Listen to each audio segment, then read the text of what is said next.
J'ai terminé mes études en 1997 par un diplôme universitaire de chimie des matériaux organiques à Montpellier. Et ensuite, je suis rentré en stage dans la société où je travaille actuellement. Donc j'ai recherché comment je pouvais faire pour évoluer au niveau professionnel, parce que je trouvais que le métier dans lequel je travaillais était passionnant. Mais en fait, on me proposait, on me cantonnait dans des postes de technicien supérieur, donc dans des projets où on a une vision partielle en fait du projet. Donc mon objectif, c'était justement d'aller voir un peu plus loin en termes de projet et pouvoir gérer des projets en entier. Mais mon objectif principal, c'était d'avoir le diplôme d'ingénieur. Et donc la VAE m'a permis de monter un projet.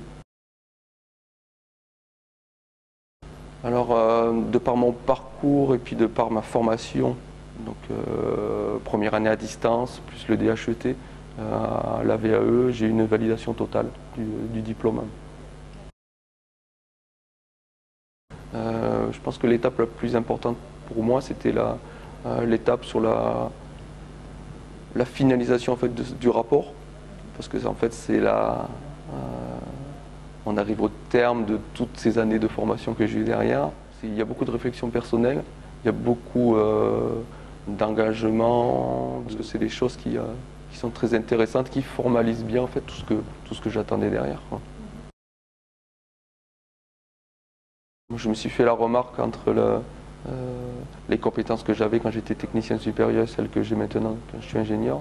Donc il y a un gros savoir qui n'est pas forcément utilisable tout le temps, mais qui est latent au niveau des ingénieurs et qu'on vient se servir quand on vient faire des projets qui sont des projets où il y a vraiment différentes compétences qui rentrent en jeu. Et ça permet justement d'aller beaucoup plus loin au niveau des projets.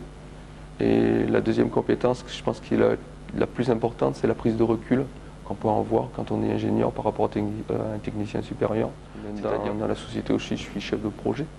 Donc on fait des projets qui ne sont pas forcément tous dans la partie technique. Et il y a beaucoup de compétences transversales, effectivement, sur à la fois la planification, du management et aussi de toute la partie financière qu'il peut y avoir sur un projet. Il faut être énormément motivé pour pouvoir se lancer dans des parcours de ce type-là. Et je crois qu'il faut il faut aimer ce qu'on fait. Donc je pense que c'est une chose qui est importante d'avoir la passion pour ce qu'on fait.